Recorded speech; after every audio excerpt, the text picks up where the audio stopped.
Uncle Eddie has gone, thank the Lord. He actually asked me if I'd like to ride in the sidecar on his motorbike. Are all adults from planet Xenon? What should I have said? Oh, yes, certainly, Uncle Eddie. I would like to go in your pre-war sidecar, and with a bit of luck, all of my friends will see me with some mad bald bloke, and that will be the end of my life. Thank you. 4 p.m. Jazz came round. She said it took her ages to get out of her catsuit after the fancy dress party. I wasn't very interested, but I asked her why out of politeness. She said, well, the boy behind the counter in the hire shop was really good looking. Yeah, so? Well, so I lied about my size. I got a size 10 catsuit instead of 12. She showed me the marks around her neck and waist. They're quite deep. I said, your head looks a bit swollen up. No, that's just Sunday. I told her about the Cosmo article, and so we spent a few hours recalling the fancy dress party, that is, the painful incident, and experiencing the emotions in order to heal them. I blame Jazz entirely. It may have been my idea to go as a stuffed olive, but she didn't stop me like a pal should do. In fact, she encouraged me. We made the stuffed olive costume out of chicken wire and green crepe paper. That was for the olive bit.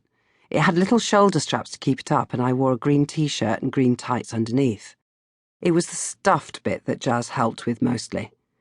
As I recall, it was she that suggested I use crazy colour to dye my hair and head and face and neck red, like a sort of pimento. It was, I have to say, quite funny at the time. Well, when we were in my room, the difficulty came when I tried to get out of my room. I had to go down the stairs sideways.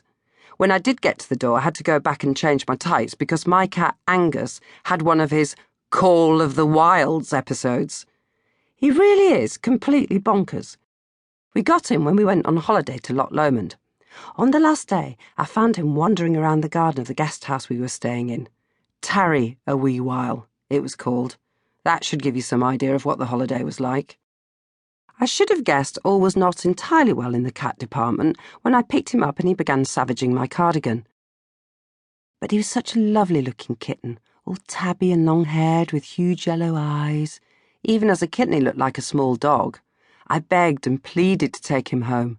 He'll die here. He has no mummy or daddy, I said plaintively. My dad said, he's probably eaten them. Honestly, he can be callous. I worked on Mum, and in the end I brought him home. The Scottish landlady did say she thought he was probably mixed breed, half domestic tabby and half Scottish wildcat. I remember thinking, oh, that'll be exotic. I didn't realise that he would grow to the size of a small Labrador, only mad.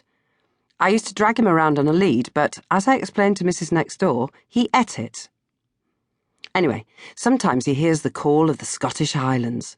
So as I was passing by as a stuffed olive, he leapt out from his concealed hiding place behind the curtains, or his lair, as I suppose he imagined it in his cat brain, and attacked my tights, or prey. I couldn't break his hold by banging his head because he was darting from side to side. In the end, I managed to reach the outdoor brush by the door and beat him off with it. Then I couldn't get in Dad's Volvo. Dad said, why don't you take off the olive bit and we'll stick it in the boot? Honestly, what's the point? I said, Dad, if you think I'm sitting next to you in a green t-shirt and tights, you're mad. He got all shirty like parents do as soon as you point out how stupid and useless they are. Well, you'll have to walk then. I'll drive along really slowly with Jazz and you walk alongside. I couldn't believe it. If I have to walk, why don't Jazz and I both walk there and forget about the car? He got that stupid, tight-lipped look that dads get when they think they're being reasonable. Because I want to be sure of where you're going. I don't want you out wandering the streets at night.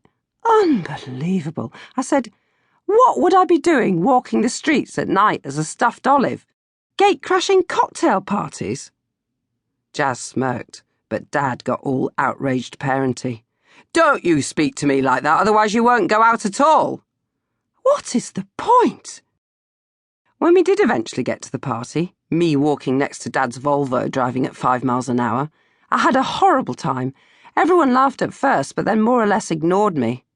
In a mood of defiant stuffed oliveness, I did have a dance by myself, but things kept crashing to the floor around me.